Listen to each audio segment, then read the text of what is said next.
के बीच एक और खालिस्तानी आतंकी सुखदुल सिंह गिल उर्फ सुक्खा की कनाडा में ही गोली मारकर हत्या कर दी गई। मीडिया रिपोर्ट के मुताबिक हमलावरों ने सुक्खा को उसके घर में घुसकर एक के बाद एक करीब 20 गोलियां मारी, जिससे उसकी वहीं पर मौत हो गई। मीडिया रिपोर्ट के मुताबिक खालिस्तानी आतंकी सुक्खा की जान लेने के लिए हमलावरों ने उसके सिर में 9 गोलियां मारी। सुबह के वक्त हुई इस वारदात की वजह से वहां हड़कंप मच गया। कनाडा में खालिस्तान समर्थक आतंकी हरदीप सिंह निज्जर के बाद सुक्खा भारत की जांच एजेंसी एनआईए की हिट लिस्ट में था। भारत के खिलाफ साजिश रचने और कई बड़े अपराधों में शामिल होने की वजह से एनआईए ने उसे 41 आतंकियों और गैंगस्टरों की लिस्ट में शामिल किया था। कनाडा में सुक्खा की मौत की खबर मिलते ही पंजाब के मोगा जिले में उसके घर में मातम पसर गया। उसके घर पे अभी जो लोग हैं वो दुख साझा करने पहुंच रहे हैं। पंजाब पुलिस के मुताबिक वो अपनी मां और बहन के साथ कनाडा में रहता था।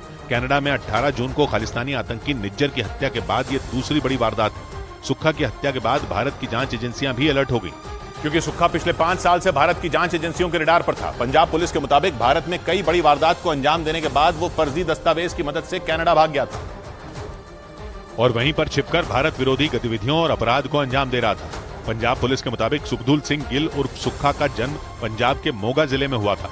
अपराध की दुनिया में आने से पहले वो मोगा के जिलाधिकारी कार्यालय में काम करता था। आरोप है कि 2017 में जाली दस्तावेजों की मदद से वो कनाडा भाग गया था। तब उसके खिलाफ पंजाब में 7 मामले दर्ज थे। पुलिस के मुताबिक सुक्खा कनाडा में बैठकर भारत में वसूली, फिरौती और हत्या की वारदात की साजिश रचता था, जिसके बाद वो भारत की जांच एजेंसियों के निशाने पर आ गया। सूत्रों के मुताबिक कनाडा जाने के बाद उसने भारत में अपना नेटवर्क बढ़ाया और वहां गैंगस्टर और खालिस्तानी आतंकी अर्श डल्ला के करीब आ गया।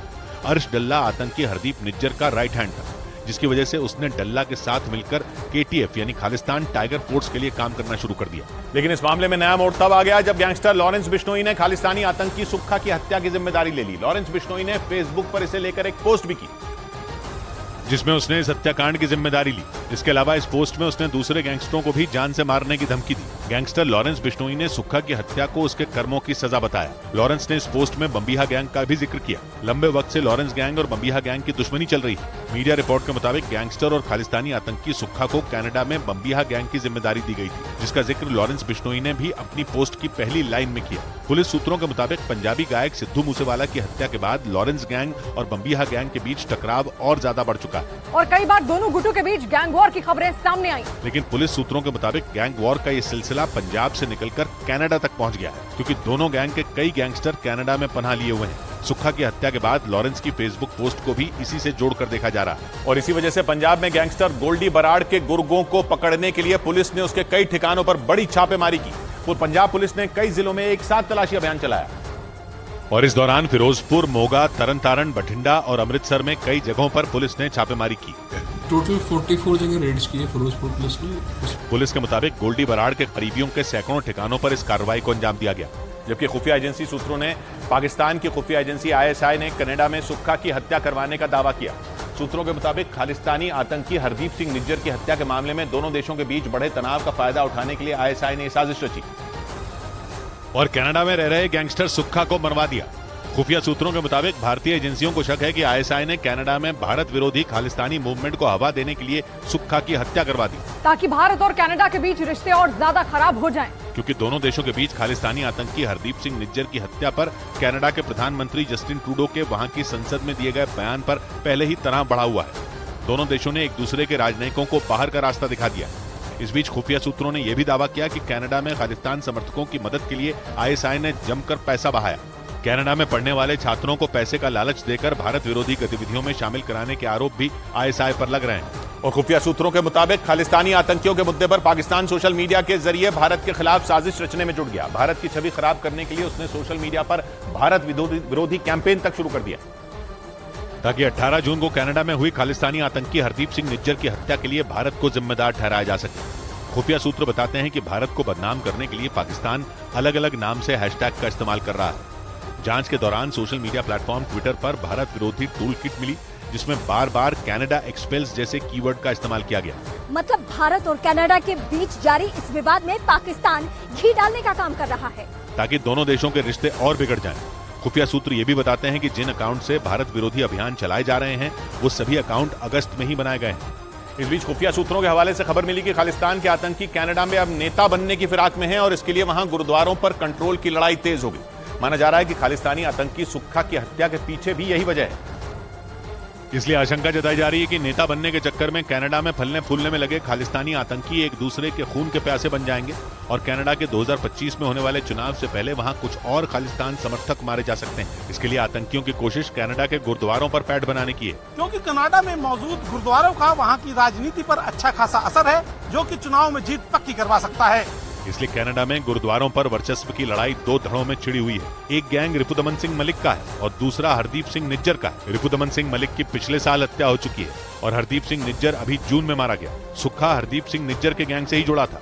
उधर खालिस्तानी आतंकी गुरपतवंत सिंह पन्नू की धमकी के बाद कनाडा में प्रधानमंत्री जस्टिन ट्रूडो का जबरदस्त विरोध शुरू हो गया।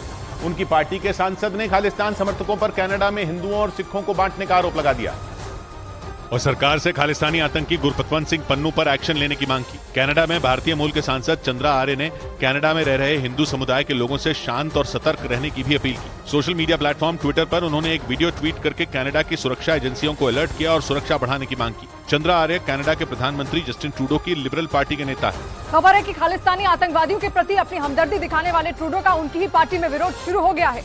कनाडा के सांसद ने आरोप लगाया कि बीते 10 महीनों में कनाडा में रह रहे हिंदू परिवारों को निशाना बनाया गया। कई जगह मारपीट की गई और मंदिरों पर हमले हुए, लेकिन सरकार ने आंखें मूंद ली और खालिस्तान समर्थकों पर एक्शन नहीं लिया। इस बीच कनाडा में रहने वाले हिंदू समुदाय के लोगों के संगठन हिंदू फोरम कनाडा ने सरकार को पत्र लिखकर सुरक्षा की मांग की। एक रोज पहले खालिस्तानी आतंकी पन्नू ने वीडियो जारी कर कनाडा में रहने वाले हिंदुओं को भारत लौट जाने की धमकी दी थी और भारत के करारे जवाब के बाद कनाडा के पीएम जस्टिन ट्रूडो ने चुप्पी साध ली। ट्रूडो ने अपनी संसद में खालिस्तानी आतंकी हरदीप सिंह निज्जर की हत्या में भारत का हाथ होने का झूठा आरोप लगाया था। इस बारे में भारतीय न्यूज एजेंसी पीटीआई की एक पत्रकार ने जब ट्रूडो से सवाल किया तो वो बिना जवाब दिए निकल गए और फिर जस्टिन ट्रूडो ने एक बार पलटकर देखा तक नहीं। ट्रूडो संयुक्त राष्ट्र की महासभा में हिस्सा लेने के लिए न्यूयॉर्क पहुंचे हुए थे।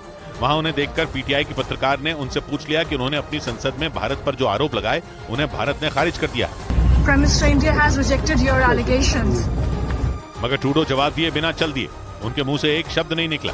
इधर भारत सरकार ने प्रेस कॉन्फ्रेंस करके बताया कि ठोस सबूत देने और कई बार गुजारिश करने के बावजूद कनाडा ने अपने यहां पनाह लिए खालिस्तान के समर्थकों पर कभी कोई कार्रवाई नहीं की। कनाडा दशकों से खालिस्तानी आतंकियों की तरफ आंखें मूंदे रहा है, जबकि बताया गया कि खालिस्तानी आतंकियों पर नकेल कसने के लिए भारत ने बीते 1 साल में 3 बार कनाडा की जांच एजेंसियों से संपर्क किया, मगर कनाडा की तरफ से भारत को कभी कोई जवाब नहीं मिला। Evidence about criminal activities by individuals based on Canadian soil has been shared. खुफिया सूत्रों की खबर है कि इस वक्त कनाडा में 20 से ज्यादा खालिस्तानी आतंकी और गैंगस्टर छिपे हुए हैं। उनके बारे में एनआईए से लेकर देश की कई दूसरी एजेंसियां कनाडा से मदद मांग चुकी हैं, मगर कनाडा की तरफ से कभी सहयोग नहीं मिला।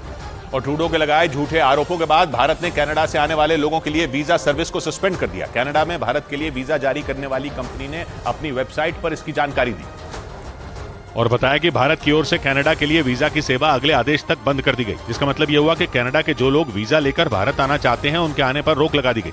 इस बीच विदेश मंत्रालय के सूत्रों ने बताया कि दिल्ली में हुए G20 सम्मेलन के दौरान भी जस्टिन ट्रूडो के बर्ताव ने भारतीय एजेंसियों को परेशान कर दिया था। उन्होंने G20 सम्मेलन में शामिल हुए अलग अलग देशों के राष्ट्राध्यक्षों के लिए बनाए गए प्रेसिडेंशियल स्वीट में रहने से इनकार कर दिया था, जिसके बाद भारत की सुरक्षा एजेंसियों को परेशानी का सामना करना पड़ा, क्योंकि प्रेसिडेंशियल स्वीट को कई तरह के सुरक्षा इंतजाम को ध्यान में रखकर तैयार किया गया था। लेकिन जस्टिन ट्रूडो उसमें नहीं रुककर होटल के एक सामान्य कमरे में ठहरे, जिससे भारतीय सुरक्षा एजेंसियों के लिए नई चुनौती खड़ी हो गई। सूत्रों के मुताबिक होटल में घंटों तक ये ड्रामा चलता रहा। सूत्रों ने जानकारी दी कि इसके बाद भारत और कनाडा के सुरक्षा अधिकारियों के बीच लंबी बातचीत हुई। भारत के अफसरों ने सुरक्षा के लिए प्रोटोकॉल को फॉलो करने की सलाह दी, लेकिन जस्टिन ट्रूडो नहीं माने। इतना ही नहीं, G20 सम्मेलन के बाद कनाडा लौटने से पहले उनका प्लेन खराब हो गया, जिसके बाद भारत सरकार ने उन्हें भारत के प्लेन से कनाडा जाने का ऑफर दिया, लेकिन उन्होंने इससे भी इनकार कर दिया था। इधर कनाडा के साथ तनाव पर अकाली दल के सांसद सुखबीर सिंह बादल ने केंद्र सरकार से दोनों देशों के संबंध सुधारने की अपील की। कनाडा के प्रधानमंत्री जस्टिन ट्रूडो के आरोपों के बाद दोनों देशों के बीच संबंधों में काफी तनाव आ गया और इसी मुद्दे पर सुखबीर सिंह बादल ने प्रधानमंत्री को चिट्ठी लिखने के साथ ही गृह मंत्री अमित शाह से मुलाकात की। इमीडिएटली गवर्नमेंट ऑफ इंडिया ते गवर्नमेंट ऑफ कनाडा बैके ਇਹਦਾ सॉल्यूशन जल्दी लभन। सुखबीर सिंह बादल के मुताबिक दोनों देशों के बीच तल्खी से कनाडा में बसे लाखों लोगों पर असर पड़ेगा और कनाडा के साथ चल रहे तनाव और यात्रा से जुड़ी एडवाइजरी के बीच पंजाबी गायक शंकर साहनी ने टोरंटो में होने वाला अपना शो रद्द कर दिया और दोनों देशों के बीच बन रहे डर के माहौल को इसकी वजह बताया। शंकर साहनी ने दोनों देशों की सरकारों से जल्द मामले का हल निकालने की अपील भी की। उधर खालिस्तान के मुद्दे पर भारत और कनाडा में बढ़ते तनाव के बीच पंजाब के मोहाली में होने वाले मैच के लिए सुरक्षा कड़ी कर दी गई। वहां दोपहर को भारत और ऑस्ट्रेलिया के बीच मुकाबला होने वाला है। जिसके लिए पुलिस के 3000 से ज्यादा जवानों की तैनाती कर दी गई। साथ ही दंगा विरोधी पुलिस की 15 टीमें भी स्टेडियम के आसपास मुस्तैद रहेंगी। सुरक्षा ਦੇ ਪੁਖਤਾ ਪ੍ਰਬੰਧ ਕਰਨ ਲਈ ਇੱਥੇ 2 एसएसपी रैंक ਦੇ ਅਧਿਕਾਰੀਆਂ ਨੂੰ ਨਿਯੁਕਤ ਕੀਤਾ ਗਿਆ ਹੈ। कड़ी सुरक्षा को देखते हुए पुलिस ने मोहाली के लोगों से ट्रैफिक नियमों को मानने की अपील की। इस बीच प्रधानमंत्री